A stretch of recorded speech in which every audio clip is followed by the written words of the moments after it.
owning your professional development. My name is Rachel Kuhlen, and I've spent over 20 years working in Fortune 100 and 500 companies in the leadership and professional development space. Today, we're going to be talking about the critical elements of owning our careers so that you can effectively take charge and not have to wait around for people or opportunities to come to you. You can start pursuing them. First, I'd like to introduce you to a few people and see if you know what you have in common with them. Some of these faces you may recognize. We have Oprah, Indra Nooyi, Mary Barra, Meryl Streep, Chuck Robbins. These are just a few people who started their career in the administrative space. And this is all to say that the possibilities are endless when we take charge of our careers and our development. And granted, you may not dream of being a CEO or a famous actor or actress, but it's to help you see that advancement is possible. In this YouTube video, as I said, we're going to talk about the three critical aspects. Number one, recognizing the need for development. We all have a need for development. 2, initiating and navigating development conversations. And 3, finding and creating your development opportunities. So whether you're looking to develop in role or take on a different larger role, this video is for you. Before we dive in, make sure you download the accompanying supplemental workbook, which will support you in your professional development journey. It has self-assessment questions, sample topics for manager conversations, strategies, and many more resources to keep you on track. Owning your professional development is about taking a consistent, proactive approach to your career. It's not about getting excited about doing something different for a few weeks and then when nothing happens, give up. This is about fundamentally changing the way you view your career, your opportunities, your development, and anything that you want to pursue. We're going to discuss how we seek out those opportunities, how we initiate and have those conversations, and do the work that is necessary to create the success that you want to see in your career. So let's dive in with number one, recognizing the need for development. Administrative professionals face unique factors within their roles which can make professional development and career advancements a challenge, and this may be no surprise to you. There can be a lack of visibility. You're often working behind the scenes, which can be challenging to showcase your skills and contributions. There may be stereotypes or misconceptions about administrative roles, which can lead to an underestimation of the skills and potential of administrative professionals. Administrative professionals and their supervisors may have different expectations regarding career progression, making it challenging to align on growth opportunities. And there may even be a fear of change or not feeling worthy of more, which can have us staying in familiar roles rather than taking risks to explore new opportunities. The good news is, it is possible to navigate through all these challenges with proactive steps and getting out of our comfort zone. So, how do we do this? Well, we start by having those development conversations. Do not wait for your manager to initiate conversations. This is your opportunity to shape your professional development. These conversations can provide a pathway for you to discuss your career goals and aspirations with your leaders and receive guidance on how to achieve these objectives. Your leader can identify areas where you can develop and grow skills, maybe recommend trainings, mentorships, on-the-job experiences that can help you acquire new competencies. But I know some of you are hesitant or don't want to put more on your manager's plate. Here's the thing. As employees or as in you acquire new skills and knowledge through development, your performance will improve. This leads to higher productivity and better results. And organizations that prioritize employee development often have a big competitive advantage in attracting top talent. So as you can see, it's a win-win for everybody.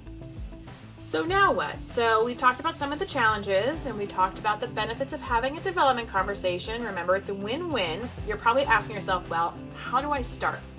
Let me remind you to download the supplemental workbook that goes along with this video, as it will help guide you on these ideas and the topics that I'm going to be giving you information on. Let's start with reflecting on your roles and responsibilities.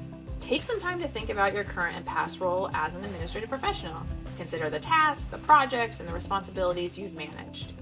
The next thing is identifying your achievements and your accomplishments in your role. This can include projects you've successfully completed, processes you've improved, or challenges that you've overcome. Third thing I want you to do is review any feedback you've received from supervisors, colleagues, or performance evaluations. Pay attention to the areas where you've received praise and recognition and the areas where you've been shown that there's opportunity for development. I also want to consider using self-assessment tools and quizzes. There's plenty of them online that are designed to help individuals identify their strengths. The ASAP website also offers many resources and assessments and exercises for this very purpose. Make a list of your skills, both hard and soft skills. Identify areas where you excel and areas where you'd like to improve. Hard skills are skills such as document management, calendar management, Microsoft Office proficiency, data entry, email management, project coordination, and that's just to name a few. Soft skills are things like emotional intelligence, communication, time management, organization, problem solving, confidentiality, and conflict resolution. By going through this assessment process, you can gain a clear understanding of your strengths and areas where you excel.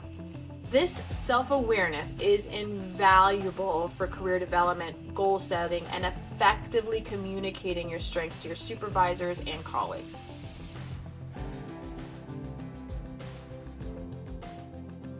So let's move on to part 2. Let's talk about initiating and navigating those development conversations. So let's build some confidence and prepare you for that conversation. So whether you've never had a development conversation or it was a very long time ago, don't worry.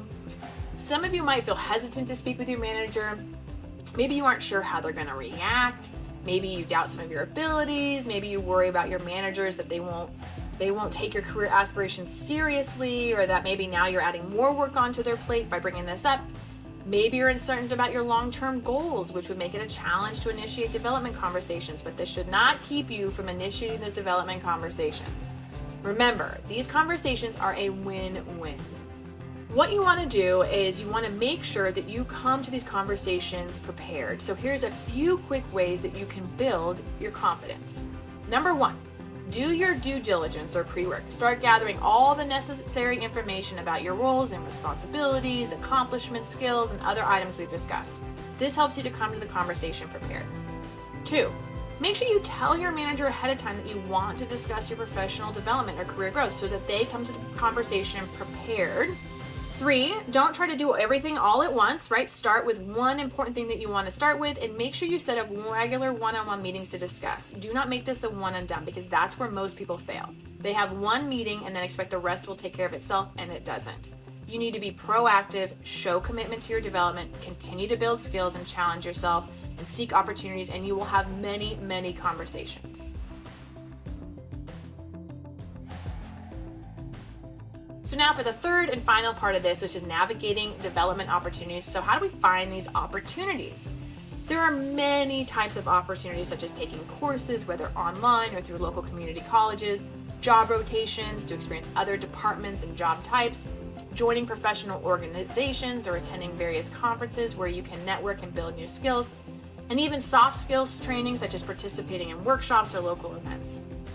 For a full list of different types of opportunities, examples, and the benefits, download the supplemental workbook. The good news is you have a lot of options that vary in time, effort, opportunity, and budget. There is no one-size-fits-all when it comes to owning your professional development, and you can find opportunities that meet you where you are. As we are navigating development and these career opportunities, let's be real. We will inevitably come across obstacles and challenges. These will test our determination and our ability to be resilient and push through. You may experience resistance from your leaders or organization who don't prioritize development or don't take it seriously. There may be time or budget constraints with heavy workloads and limited training budgets, and even work-life balance issues where balancing your needs with the needs of those around us can feel overwhelming. This resistance can cause us to hesitate or put our development on the back burner until it's a better time. Remember, it's common to experience obstacles, and in the supplemental workbook, you'll find numerous strategies to overcome these obstacles, thus limiting the reasons we might give for not taking control of what we want to pursue. So, as you are navigating development, make sure you set clear objectives. Setting clear and specific development goals is the first step towards achieving success. Goals provide a roadmap for your career and personal growth. Track your progress. This keeps us motivated and accountable. When you can see how far you've come, it encourages you to stay committed to your development journey. Adapt to changing circumstances. Revisiting goals allows us to adapt to changing circumstances and priorities. What may have been relevant a year ago may not be the same today, and it's essential to adjust your goals accordingly. Make time for self-reflection, tracking progress and revisiting goals to provide opportunities for self-reflection.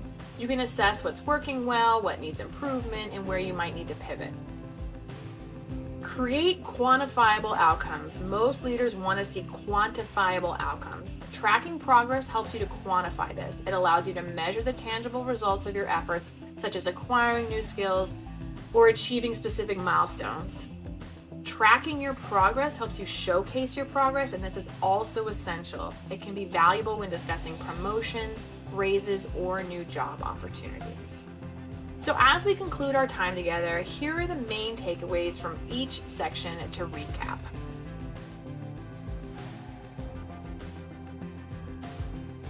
Remember, administrative professionals face unique challenges in their roles, such as lack of visibility, limited skill development opportunities, and stereotypes about their jobs. Internal challenges, including fear of change and lack of initiative, can hinder career growth. Initiating the development conversations and setting clear goals is essential for overcoming these challenges. Development conversations provide a pathway for discussing career goals and aspirations. They lead to skill enhancement, increased motivation, and alignment with organizational goals. These development conversations can also contribute to employee retention, improved performance, and leadership development.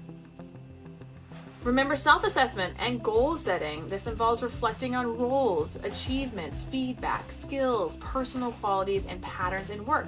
Setting SMART goals based on self-assessments helps define a clear path for professional development. Regularly updating the self-assessment is essential to adapt to evolving strengths and goals. When we think about initiating those development conversations, build confidence and prepare for the conversation. This is crucial.